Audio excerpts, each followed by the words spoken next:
Vamos seguir agora com o nosso estudo de Apocalipse 17, nesta aula a partir do versículo 6. Como de costume, dê uma pausa no vídeo, faça sua oração e peça a iluminação do Espírito Santo para entender tudo aquilo que eu vou dizer aqui e volte para seguirmos com o estudo. Se você gosta de assistir aos vídeos do canal, por favor, inscreva-se, comente, compartilhe e deixe o seu gostei. Vamos lá, Apocalipse 17, versículo 6. Então vi a mulher embriagada com o sangue dos santos e com o sangue das testemunhas de Jesus. E, quando a vi, admirei-me com grande espanto. Olhe como o versículo começa. João falando, vi a mulher embriagada com o sangue dos santos e com o sangue das testemunhas de Jesus. Eis uma referência ao mundo matando sua sede de quê? Sede de matar os crentes. É até engraçado a maneira como a gente fala aqui, não é? O mundo matando sua sede de matar, o seu desejo de eliminar os cristãos. Nós temos aqui uma menção tanto dos santos que aparentemente não se manifestam publicamente como deveriam, como também dos santos que testemunham de Cristo pela pregação do Evangelho.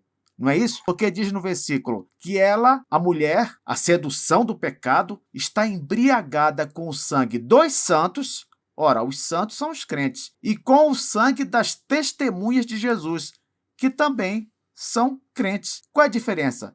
A diferença é que os santos aqui são aqueles crentes que, embora sejam crentes, não estão testemunhando de Jesus, isto é, pregando o evangelho como deveriam. Já as testemunhas de Jesus, estes sim, pregam o evangelho pelo mundo. Agora, o triste aqui é o seguinte, quando o mundo persegue os cristãos para matá-los, ele não faz qualquer distinção. Ele vai atrás de todos os crentes, estejam estes pregando ou não. Então, se você é um santo que fica na sua, que procura não se destacar na obra do Senhor, que evita pregar o evangelho, saiba que, quando o mundo começar a perseguir a igreja, vai perseguir a todos, tanto aos crentes que têm a coragem de abrir a boca e pregar o evangelho, como também os crentes que ficam na sua, mais discretos, procurando não chamar a atenção. A mulher, ela se embriaga com o sangue de todos os crentes. E na visão de João, a coisa é tão feia que ele chega a dizer que se admirou com grande espanto diante de tal cena. Que coisa, hein? Outro ensino que a gente pode tirar desse versículo 6 é o seguinte: a sedução do mundo, ela é atraente, não é? E nos parece ótima, digamos assim. Mas isso até o mundo se deparar com fidelidade a Cristo, sabia? Quando o mundo vê igreja agindo como igreja, então o mundo começa a mostrar os dentes, começa a perseguir. Não se engane, meu irmão, minha irmã. A Babilônia, ela ama tolerância somente até que você diga as verdades da palavra de Deus e anuncie salvação em Cristo. Experimente fazer isso para você ver. Aí o mundo se levanta, o inferno se agita, os demônios vêm para a briga. É desse jeito que funciona. Não se esqueça de que a nossa luta não é contra a carne e o sangue, mas sim contra os principados e potestades. E eles sempre estão por trás dos não crentes. E no momento propício, eles usarão os não crentes como instrumentos de perseguição e matança. Versículo 7 diz: o anjo, porém, me disse: por que te admiraste? Dir-te-ei o mistério da mulher e da besta que tem as 7 cabeças e os 10 chifres e que leva a mulher. A besta que viste era e não é, está para emergir do abismo e caminha para a destruição. E aqueles que habitam sobre a terra, cujos nomes não foram escritos no livro da vida desde a fundação do mundo, se admirarão, vendo a besta que era e não é, mas aparecerá. Vamos com calma aqui. Primeiro, o versículo diz: a besta que viste, a besta nós sabemos que é uma expressão para o anticristo. Embora o falso profeta também seja chamado de besta, normalmente, aqui no Apocalipse, quando a besta é citada sem se referir especificamente ao falso profeta, é sempre o anticristo, o líder político. Então, voltemos. A besta que viste era e não é. Como assim? Essa é uma forma de dizer que a besta sempre está ou não está. Porque nas línguas do mundo em geral, o verbo ser e o verbo estar aparecem sempre próximos, unidos, tendo uma relação. Não à toa, no inglês, nós estudamos o verbo to be, que quer dizer duas coisas: ser e estar. Então, quando o versículo aqui diz que a besta, o anticristo político, era e não é, quer dizer, em outras palavras, que ele está ou não está. Como assim? Ele está ou não está no mundo, isto é, ele sempre vem e vai. Por quê? Porque o anticristo se levanta, é derrotado, mas sempre volta de novo, entendeu? Ele sempre está e não está. Numa hora ele está aqui, aparece, persegue a igreja, é derrotado, some. Aí ele aparece de novo, persegue a igreja, é derrotado e some. Isso é que significa essa expressão, era e não é. Meus irmãos, essa é uma característica desse vilão até a consumação ou segunda vinda de Cristo. Sabia? Nos dias de João também foi assim. Antes de João ter parado na ilha de Patmos, ele já havia conhecido outro anticristo, Nero, aquele que mandou decapitar o apóstolo Paulo. Mas depois de Nero, no final do século I, surgiu mais um anticristo. Quem? Domiciano, que foi aquele quem mandou o apóstolo João ficar preso lá na ilha de Patmos. É sempre assim, era e não é, está e não está. Continuando, a besta que viste, era e não é, está para emergir do abismo e caminha para a destruição. Aqui nós temos uma profecia clara a respeito do anticristo final. Por quê? Porque é dito logo a seguir que aqueles que habitam sobre a terra se admirarão. Ora, se fala sobre aqueles que habitam sobre a terra, então está falando de um líder político que vai reinar sobre a terra inteira e não sobre uma parte dela. Ora, o único líder político que vai reinar sobre a terra inteira é o anticristo final. Então, aqui temos uma profecia sobre o anticristo final. Preste atenção aqui. O versículo fala: a besta que viste era e não é,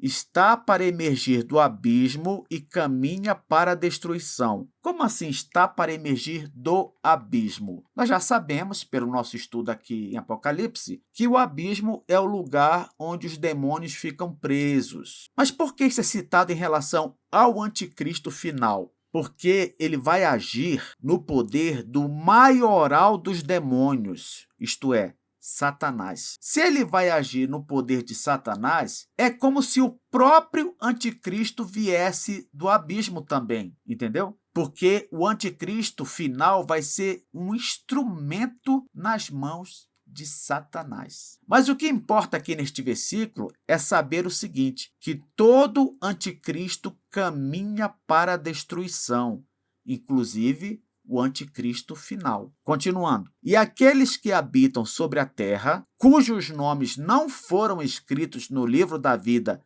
desde a fundação do mundo, se admirarão, vendo a besta que era e não é, mas aparecerá. Olha só, é como eu falei, isso aqui é uma prova de que estamos tratando do anticristo final, porque todos os que habitam sobre a terra, não é os que habitam no Império Romano, não é os que habitam em determinado lugar, em determinada época. Não. Os que habitam sobre a terra, aqueles que, no final dos tempos, verão se levantar um líder político que reinará sobre o mundo inteiro. Essas pessoas, que inclusive aqui são não crentes, porque diz que seus nomes não foram escritos no livro da vida, elas se admirarão, vendo a besta final. E esse admirarão é no sentido positivo, se admirarão no sentido de considerá-lo alguém extraordinário, diferenciado, alguém a quem se deve seguir, obedecer, entendeu? Isso aqui nos faz pensar o seguinte: os crentes nunca podem descansar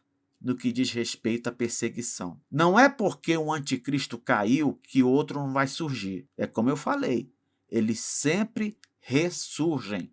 Sempre. Os crentes que estiverem vivos no fim dos tempos também vão se admirar, com certeza, mas vão se admirar com o poder desse anticristo final. Não tenham dúvida. Versículo 9 agora. Aqui está o sentido que tem sabedoria. As 7 cabeças são 7 montes, nos quais a mulher está sentada. São também 7 reis. Veja só, aqui no versículo 9 nós temos um duplo significado, digamos assim, para essas 7 cabeças. Elas se referem tanto à grande inteligência, porque o número 7, você sabe, significa algo total, completo. Então, 7 cabeças se refere à grande inteligência desses governantes do mal, mas também se refere à Roma da época do apóstolo João. Por quê, professor? Porque diz aqui que as 7 cabeças são 7 montes, e a Roma da época de João, ela ficava sobre 7 colinas, literalmente. Você sabia dessa informação?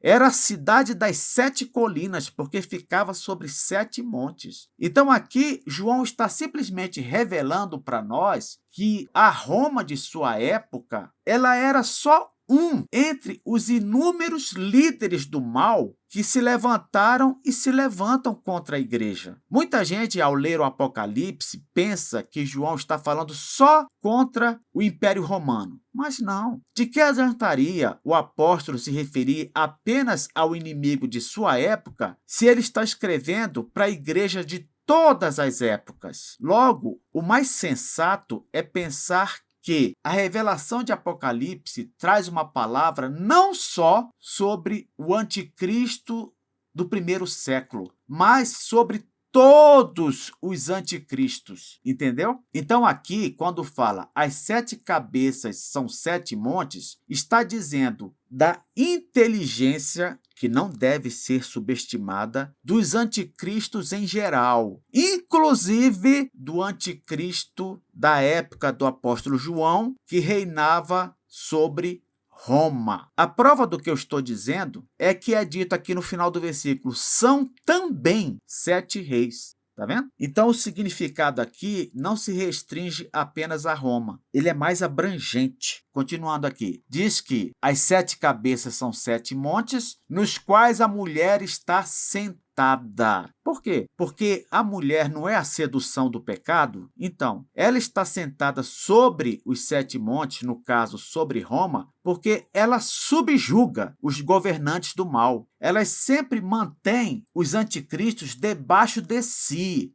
Em outras palavras, debaixo do seu cabresto. Ela fez assim com a Roma da época de João e vai continuar seduzindo inúmeros líderes políticos contra a igreja. Sempre os anticristos estarão debaixo da sedução do pecado. Na próxima aula continuaremos o nosso estudo sobre Apocalipse 17. Até lá!